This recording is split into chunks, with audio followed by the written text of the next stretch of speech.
작전 명령을 받고 수색 작전에 투입을 하게 됐는데, 근데 그 GOP를 넘어서고 DMZ를 수색하는 과정에서 이렇게 발을 딱 내딛었는데 잠깐 기억을 잃었다가 이제 눈을 딱 떴는데 이제 다리가 다 터져 있는 걸 봤죠.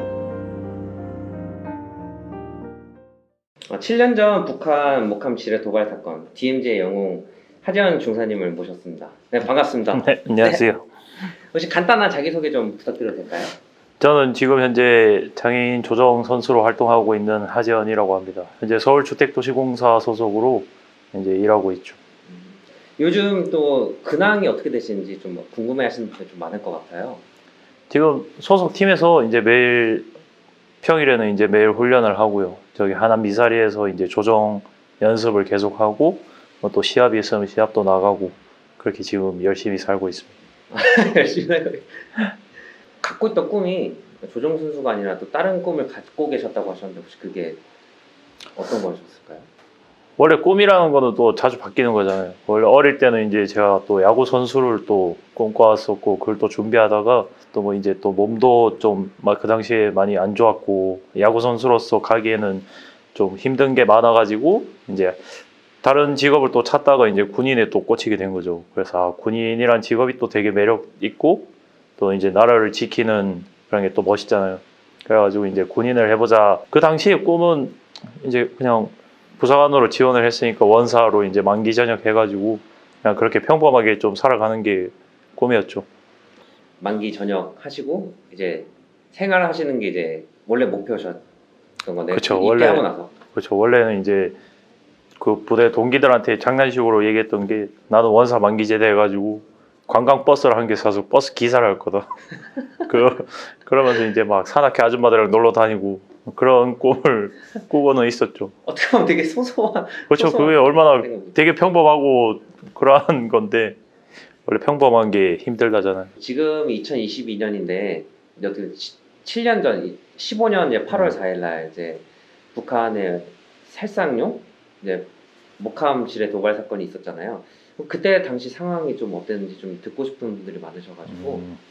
일단 2015년 8월 4일 날 이제 저는 1사단 수색대대에서 하사로 이제 군생활을 하고 있을 때였죠. 그래가지고 이제 작전 명령을 받고 수색 작전에 투입을 하게 됐는데 수색 작전은 이제 다른 날과 같이 평소처럼 이렇게 준비를 다 마치고 이제 투입이 됐죠. 근데 그 GOP를 넘어서고 DMZ를 수색하는 과정에서 GP 통문을 넘는 그 문이 있어요. 문이 있는데 거기에 이미 지뢰가 지금 매설이 돼 있는 상태였죠.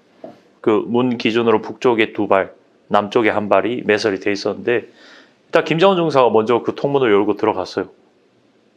그 지뢰가 매설돼 있는데도 그걸 다 피해서 들어간 거죠. 들어가서 이제 저보고 들어오라 이래가지고 이제 제가 들어가는 과정에서 이렇게 발을 딱 내딛었는데 문을 넘어가려면 보통 이렇게 발을 들어서 딱 넘기잖아요. 네. 딱 넘겼는데 잠깐 기억이 없어요. 아 발을 딱. 네, 발을 넘김과 들고 동시에 딱 넘어갔는데 기억이 없더라고요. 그 잠깐은. 그게 한 2, 3초 안 되는 것 같은데 그래서 잠깐 기억을 잃었다가 이제 눈을 딱 떴는데 이제 앞이 뿌연 거예요. 뭐 아무것도 안 보이고 완전 그냥 흙먼지에 귀에서는 막 그냥 삐 소리만 나고 이제 진짜 영화처럼. 그래가지고 이제 가만히 멍하니 있었는데 그 시간도 한 5초밖에 안 됐던 것 같아요. 그래서 잠깐의 시간이 지나고 나서 다리가 막 좀 뜨겁더라고요. 그래가지고 이 뭐지 하면서 딱 보는 순간 이제 다리가 다 터져 있는 걸 봤죠. 이 지금 무슨 상황인가 약간 인지가 조금 안 됐었던 상황이어가지고 근데 다리를 딱 보니까 이제 더 아픈 거죠. 고통이 이제 그때서 네, 이제 그때부터 이제 막 아프기 시작해가지고 일단은 이제 바로 이제 저희 팀장이 들어와가지고 일단 다리를 응급처치를 하고 제가 그 정찰 의무관이라고 그런 상황 발생했을 때 제가 치료를 해주는 그런 역할을 하고 있었는데 제가 다친 거죠. 그 장비들을 제가 가지고 있다 보니까 이제 바로 꺼내서 바로 응급처치를 하고 이제 김정은 중사가 저를 잡고 어깨 쪽을 잡고 이제 뭐 주임원사 팀장들은 제 다리 부분에 가가지고 이제 끌고 나왔죠. 근데 그러한 모든 상황이 다 이루어질 때는 이미 남쪽에 지뢰 1발은 계속 매설이 돼 있는 상태였어요. 이걸 아무도 안 밟고 그렇게 막 응급처치들이 다 이루어지고 이제 김정은 중사가 저를 끌고 나오는 과정에서 이제 그 지뢰를 밟게 된 거죠.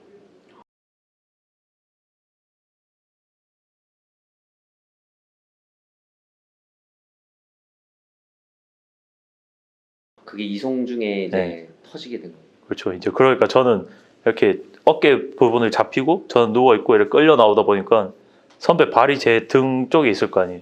그래가지고 이제 그 지뢰가 터지면서 저는 등이랑 엉덩이에도 또 부상을 당하게 됐죠. 그러니까 저는 지뢰 3발을 다 맞은 거죠. GOP에는 네. 이제 그 헬기가 못 들어오잖아요. 구급차도 못 들어오고 그렇다 보니까 저희가 나가야 돼요. 어떻게든 GP 병력들이 내려와가지고 저희를 들 것에 들고 이제 그 산을 올라갔죠. 막 들고 뛰어 올라가고 근데 이제 얘들이 힘드니까 이거를 들었다가 내렸다가 들었다가 내렸다가 또 내리면 또 쉬다 가고 막 그러는 거예요. 저희는 이제 죽을 돈 말똥하고 있는데 그 당시에 또 화가 나가지고 이제 애들한테 막 뭐라 했죠. 그 애들한테는 되게 고맙죠. 이제 어떻게 보면 걔네들이 이제 저를 데리고 올라가서 또 이렇게 살 수 있으니까 GP까지 가서 GP에서 차를 타고 GOP로 나왔어요. 이제 그 저희가 들고 가는 장비는 진짜 붕대밖에 없거든요. 붕대랑 지열대 그게 끝이에요.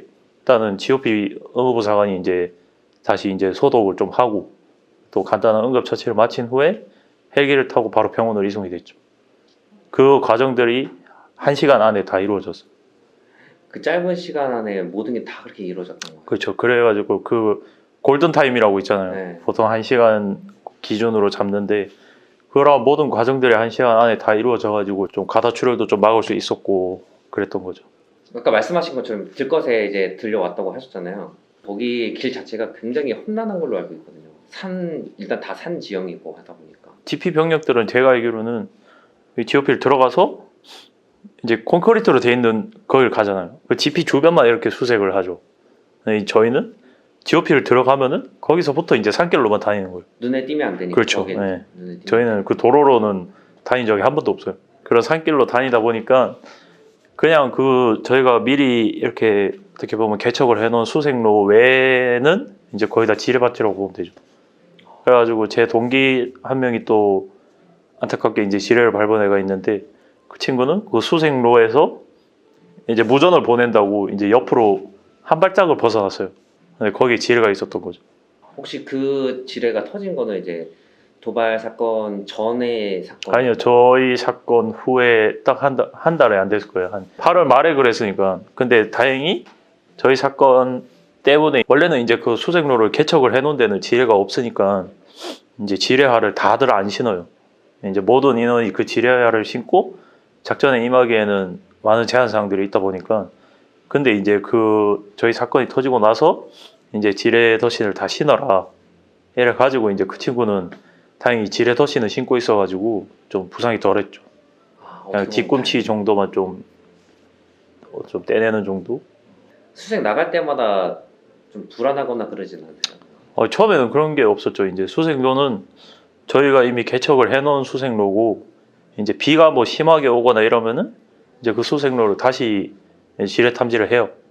뭐 유실되는 지뢰가 있을 수도 있고 한데 제가 갔던 지역은 이제 완전 고지대였고 또 문이 또 그 고지대에 있다 보니까 떠내려갔으면 떠내려갔지 떠내려올 그런 구조가 아닌 거고 그 철조망 밑에 보면 이렇게 또 손으로 파가지고 넣어놓은 흔적들이 있었어요. 지뢰는 어떻게 배설을 하는지를 배우는 게 있거든요. 딱 그대로 돼 있더라고요. 현장들이. 이거는 북한 애들 와서 심은 거다라고 판단을 했었고 그게 맞았죠. 예, 확실히 좀 그런 극한 상황에서 이제 작전을 수행하시다 보니까 전후에도 되게 끈끈하실 것 같아요. 그죠? 어떻게 보면 다 생사를 같이 하는 거다 보니까 그 현장에서 그래서 되게 잘 뭉쳐 있는 것 같아요. 팀마다. 이제 재활 치료하고 나서 근무를 이제 계속 하셨던 걸까요? 어떻게 보면 야전에서 생활할 수는 없잖아요. 지금 상태로는.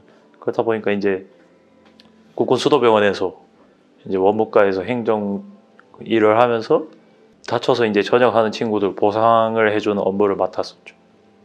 근데 확실히 그런 업무를 직접 맡아서 하시다 보면은 그 사회적으로 언론에서 이슈화되지 않은 그런 사건들이 굉장히 많을 거잖아요.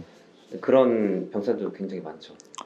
많죠. 뭐 다치는 친구들도 되게 많았고, 예, 뭐 사망 환자들도 있었고, 이제 그 유가족들도 지원들을 다 제가 해줬었고. 북한 그 목함 도발 지뢰 사건 하지원 중사님 그 이후로 이제 법이 좀 개정이 됐다고 얘기가 좀 있더라고요. 혹시 그건 어떻게 생각하시는지?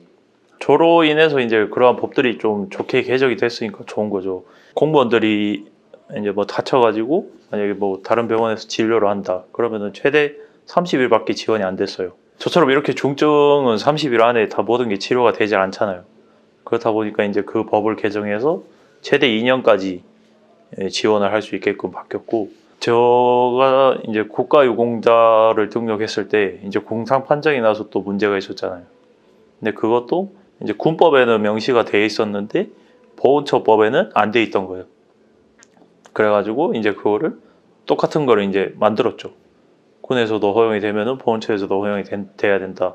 해가지고 이제 그 법을 만들어가지고 제가 전상 처리가 된 거죠.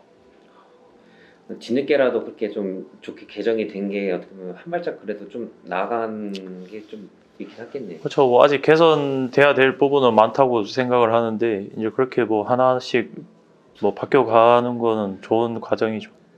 목함 도발 지뢰 사건 이후 이제 많은 국민들에게도 그 사건이 알려졌잖아요. 그 이후에 뭐 SNS로 많은 응원들이 좀 왔는지 좀 큰 힘이 되셨나요 혹시? 저희 사건 이후에 이제 많은 분들이 제 개인 SNS로 연락이 되게 많이 왔었어요. 저한테 찾아가도 되냐 뭐 이러신 분들도 많았고, 이제 또 이제 그런 거 없이 또 찾아오신 분들도 되게 많았죠. 어떻게 보면 이제 저는 휴식이 조금 필요한 상황일 수도 있는데 일단 그런 분들은 이제 되게 감사하죠. 저희가 또 안타까워서 이제 더 힘을 주고 싶어서 그렇게 오시려고 하신 거고, 이제 연락도 계속 주시고 했으니까 그 연락들을 저는 지금 아직도 그걸 다 가지고 있거든요. 지금도 그냥 한 번씩 이렇게 아무 생각 없이 보면은 아, 이런 분들이 있었지 라면서 이제 힘을 내게 되는 거죠. 몇 년이 지난데도 불구하고 그걸 계속 소중하게 간직하고 계시는 거예요. 그렇죠. 이제 그거는 어떻게 간직을 할 수밖에 없죠. 뭐 가장 기억에 남았던 뭐 그거 응원이나 뭐 그런 내용들이 좀 있으실까요 혹시? 제가 제일 기억에 남는 사람이 이제 저랑 똑같이 절단을 한 미군이에요. 지금 미군 해병대 상상가 그러신 걸로 알고 있어요. 근데 그분은 이제 그 의족을 낀 상태로 이제 뭐 레펠도 하고 아직도 뭐 작전 지역에도 다니고 그러시나 봐요. 전쟁에서 이제 부비 트랩을 밟아가지고 그렇게 되신 건데, 이제 저랑 똑같은 상황이니까 저는 그분이 제일 기억에 남죠. 국가 안보 의식이 흐릿해지는 걸 항상 조심하고 경계해야 되는데 혹시 국가 안보에 대해 좀 전하고자 하시는 말씀이 좀 있으신가요? 국가를 지키려면은 저는 안보가 강해야 된다고 생각하거든요. 안보가 약한 나라는 뺏길 수밖에 없어요. 안보가 약하면 이제 국방력도 약해질 거고, 그럼 군을 지키는 사람이 누구예요? 전쟁이 났을 때 군인이거든요. 군인이 강해야지 또 나라가 강한 거잖아요. 우리나라 주적이 누군지 알아야 되고, 솔직히 말해서 우리한테 직접적으로 피해를 주는 게 누구고 그런 걸 좀 잘 기억했으면 좋겠어요. 우리나라의 주적은 북한이죠. 그게 왜 북한이냐라는 사람들 많은데 여지껏 지금 뭐 군인들이 북한한테 피해를 본 게 얼마나 많아요. 우리나라 주적이 북한이 아니라고 하면은 그분들의 희생은 아무 쓸모가 없이 되는 거죠. 그분들은 뭘 위해서 군인을 했고 뭘 위해서 희생을 했냐. 저희는 북한과 전쟁 중이고 아직은, 그러니까 북한이 주적인데 그거를 좀 왜곡한 사람들이 많은 것 같더라고. 그런 걸 좀 똑바로 바른 좀 생각을 가지고 있으면 좋겠어요. 앞으로 이제 지금은 이제 저희가 하재현 중사님으로서 이제 얘기를 드렸다면은 이제 하재현 선수로서 어떤 목표가 좀 있을까요? 일단은 이제 제가 하고 싶던 군인도 그만두고 이제 어떻게 보면 운동선수로서의 기회가 와가지고 이제 운동을 하게 됐는데, 또 운동선수로서 또 최고로 올라갈 수 있는 자리가 이제 메달리스트잖아요. 뭐 올림픽 이런 데도 저 기회가 되면 참가를 해가지고 메달을 따고 금메달을 몰고 또 그렇게 또 저는 할 수 있다. 이러한 그냥 좀 좋은 모습을 보여주는 게 제 목표죠. TV에 이제 보일 수 있는 거네 이제. 그러면 좋겠죠. 그게 최종 목표죠. 그렇죠. 그 과정까지가 이제 힘들어서 그렇지. 그래서 그 과정을 또 가기 위해서 또 지금도 열심히 운동을 하고 있고, 그렇죠. 24년 파리 이제 패럴림픽을 또 준비 중인데 장애인 스포츠가 좀 쉽지가 않더라고요. 등급 문제도 있고 이래가지고 지금 제가 좀 지금 등급 문제로 여러 가지가 걸리는 게 지금 많았어요. 그래가지고 도쿄도 못 나가게 됐고, 그 문제들을 일단 먼저 해결을 해야지 될 것 같더라고요. 만약에 그런 문제들이 해결이 안 되면 24년에 못 나가는 거죠. 그것도 이제 네. 아예 못 나가는 거죠. 그렇죠. 기회조차 못 받는 거죠. 12년도 저희가 이제 아름다운 양보 이제 게스트로 대한민국의 영웅 이제 하지원 선수를 모시게 되어서 저희가 되게 영광이고, 그리고 이런 좀 중요한 얘기들을 좀 많은 사람들께 알릴 수 있는 그런 기회가 돼서 너무 좋은 자리가 된 것 같아요. 하지원 선수로서 이제 길을 응원하고 메달권 진입하여 이제 밝게 웃고 계시는 모습을 이제 저희가 기대하고 있겠습니다. 네, 네, 고맙습니다. 인터뷰 응해주셔서 감사합니다. 네, 고맙습니다.